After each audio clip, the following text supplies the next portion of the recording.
बोला बोला थावे वाली मैया की। माँ गायत्री रिकॉर्डिंग स्टूडियो।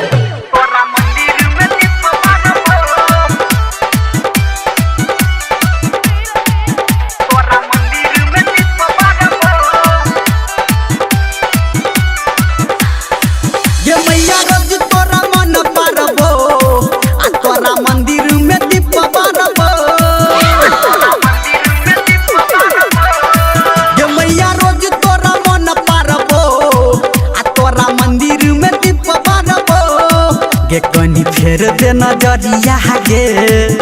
हम अलियो दुआरिया गे ये माथा शरण में हम रखबो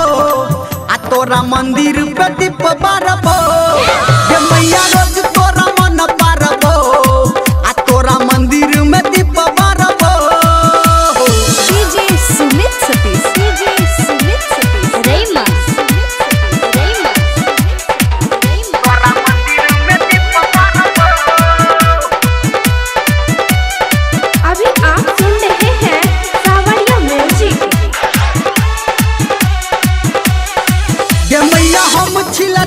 कले बिनती शिकार हम शरण में तोरा गेलियो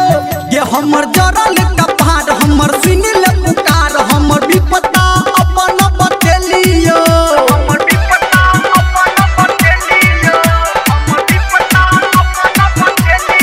ये मैया हम छिला ठार कले बिनती शिकार हम शरण में तोरा गेलियो ये हमर जरल कपार तू सुनिल पुकार हम विपदा अपन बतेलियो गे तू तो सब कुछ जान ही छ तैयो हमारा कनाबै छ गे तोरा शरण में धूप जारबो आ तोरा मंदिर में दीप बारबो बुझली के। डीजे सुमित सतीश, डीजे सुमित सतीश, रेमा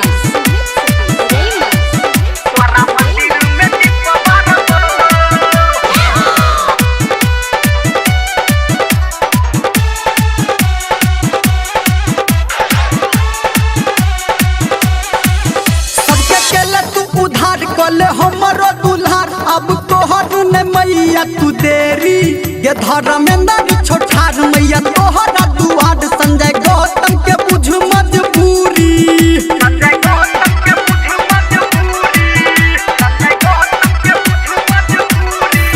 सबके केले तू उधार कले हमरो दुल्हार अब तोहर ने मैया तू देरी ये धर्मेंद्र छोठार मैया तोहरा दुआर संजय मजबूरी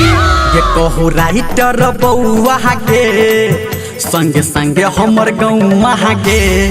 ये तोहर बेटा मैया हम धरबो आ तोरा मंदिर में दीप बारबो ये मैया रोज तोरा मन पारबो